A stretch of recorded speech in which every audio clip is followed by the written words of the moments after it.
இங்க எதுக்கு அப்படி இல்லையா? இவத எல்லாத்துக்கும் தெரிஞ்சிருக்கும். ஏன்னா அவரு தானா தெரிய வச்சுக்கிட்டாரு. தெரியாம தான் இருந்தாரு 10 வருஷமாவா. அதுவும் அது 10 வருஷமா ஹார்ட் ஒர்க் போட்டு இந்த இடத்துக்கு வந்தேன்ட்டு ஒரு போஸ்ட் வேலை போட்டிருந்தாரு. அதுல போயிட்டு நான் ஒரு கமெண்ட் பண்ணேன். ப்ரோ, நீங்க 10 வருஷமா ஹார்ட் ஒர்க் போட்டதை விட இந்த 2 மாசமா சிலரை பத்தி பேசிதான் நீங்க பெரிய ஆளா இருக்கீங்கன்ட்டு. கொஞ்ச நேரத்துல பார்த்தா அந்த கமெண்ட்டையும் காணும். அப்புறம் பார்த்தா என்னன்னு தெரியல, எனக்கு அவரோட போஸ்டையும் காணும், ரீல்ஸ் எதுவும் வரதே காணும். என்னதான்னு போய் செக் பண்ணி பார்த்தா நம்ம அக்கௌண்ட்டை பிளாக் பண்ணியிருக்காங்க. அதாவது பிளாக் பண்ணிட்டாராமா. அவரை யாருன்னா கேள்வி கேட்டீங்கன்னா உங்களை எல்லாம் ஃபேக் ஐடியில வச்சு அடிப்பாரு. அது எப்படா ஃபேக் ஐடியில வச்சு அடிப்பாரு தானே கேட்குறேன். அடிப்பாரு. நீங்க போய் கேள்வி கேட்டு பாருங்களே. அவர் எதுனா நீங்க போய் கமெண்ட்லயோ இல்ல அவருக்கு மெசேஜ் பண்ணி எதுனா கேள்வி கேட்டு பாருங்க. உங்களுக்கு ஃபேக் ஐடியில இருந்து மெசேஜஸ் வரும். இல்லையா ஃபேக் ஐடிஸ்ல இருந்து கமெண்ட்ஸ்ல கெட்ட கெட்ட வார்த்தையில திட்டுவாங்க. அந்த யாரா அந்த ஃபேக் ஐடி எல்லாம்னு பார்த்தா தலைவரே தான் அந்த ஃபேக் ஐடின்னு எக்கச்சக்கமான பேர் எனக்கு மெசேஜ் பண்றாங்க, கமெண்ட் பண்றாங்க, சொல்றாங்க. ப்ரோ, அந்த ஃபேக் ஐடி எல்லாமே தலைவர் தான், அந்த கார்த்திக் இதுதான் ப்ரோ எல்லாம் ஃபேக் ஐடியும்ட்டு. அப்பதான் முடிஞ்சிச்சு. சரி, நானும் இவரை பத்தி பேசக்கூடாது, கண்டுக்க கூடாது அப்படின்னு விட்டேன்.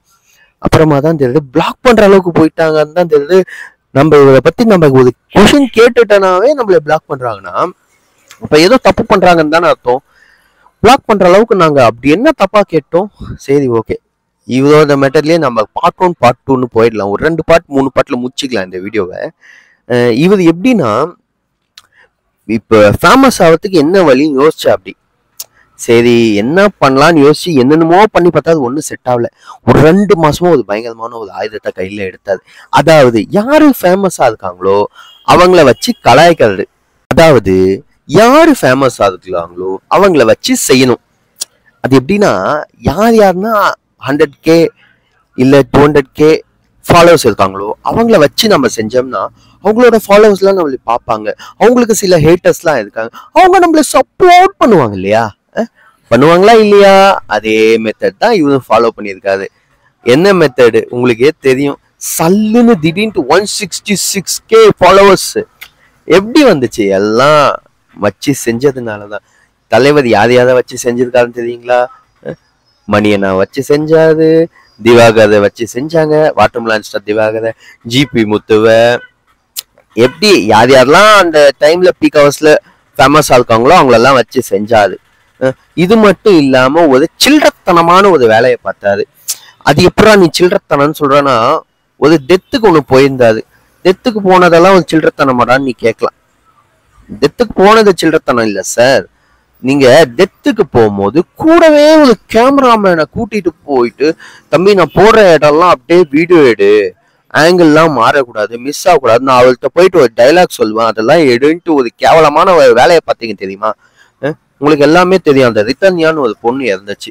அந்த பொண்ணோட நேமை வச்சு, சரி அந்த பொண்ணு உங்களுக்கு தெரிஞ்ச பொண்ணாவே இருக்கட்டும், தெரிஞ்ச பொண்ணா இருந்தா நீங்க போங்க, யாரும் வேணான்னு சொல்ல, போயுங்க, பாருங்க, அவங்க அப்பாவுக்கும் அம்மாவுக்கும் எல்லாத்துக்கும் ஆறுதல் சொல்லிட்டு வாங்க.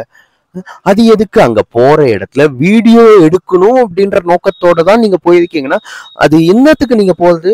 நீங்க போறீங்க, உங்களுக்கு ஃபேம் வேணும்னா ஒரு டெத்து காமிச்சுதான் நீங்க ஃபேம் வாங்கிப்பீங்களா? ஒரு இளவு வீட்டுல தான் போயிட்டு நீங்க ஃபேம் வாங்குவீங்களா? அது மாதிரி ஒரு கேவலமான விஷயம் இல்லையா கார்த்திக் நீங்க பண்ணது? ஆக்சுவலி இதெல்லாம் அவரால் பார்க்க முடியாது. ஏன்னா என்னதான் பிளாக் பண்ணிட்டாரு. பிளாக் பண்ணதுனால நம்ம கேட்கிற கேள்விக்கெல்லாம் அவரால் பதில் சொல்ல முடியாது. பட் நான் உங்க மேல நம்பிக்கை வைக்கிறேன். சப்ஸ்கிரைபர்ஸ் ஃபாலோவர்ஸ் ஆன உங்க மேல நம்பிக்கை வைக்கிறேன். இந்த வீடியோ எப்படின்னா அவருக்கு போய் சேரணும், இல்ல அவரோட ஃபாலோவர்ஸ்க்கு போய் சேரணும். அவர் பண்றதெல்லாம் வேணும்னே தப்பான விஷயத்த ப்ரமோட் பண்ணி, அதாவது மற்றவங்களை பத்தி தப்பா பேசிதான் நான் பெரிய ஆள் ஆகுவேன், ஆகி காட்டுவேன் அப்படின்ட்டு இப்போ ஒரு 166K ஃபாலோவர்ஸ் அடிச்சிட்டாரு. ஆனா அவரோட வீடியோஸ் எல்லாம் இப்பெல்லாம் பார்க்க தான் புரியுது, அவர் பண்றதெல்லாம் தப்புடா வினோத், இத்தனை நாள் உனக்கு தெரியாம போச்சு அப்படின்றது. நீங்களும் போயிட்டு பாருங்க, உங்களுக்கே அந்த ஃபீல் வரும். அவரோட வீடியோஸ் எல்லாம் பார்த்தீங்கன்னா உங்களுக்கே புரியும் அவர் பண்ணதெல்லாம் என்னென்ன தப்பு இருக்குன்ட்டு. அப்ப புரிஞ்சுப்பீங்க நான் ஏன் இதெல்லாம் சொல்றேன்ட்டு. இதுக்கு மேல நான் எதுவும் சொல்றதுக்கு இல்லை. நான் இந்த வீடியோவை ஒரு 2 பார்ட் இல்ல 3 பார்ட்ல போடுறேன். உங்களுக்கு விருப்பம் இருந்தா வீடியோ ஃபுல்லா பாருங்க. தேங்க்யூ.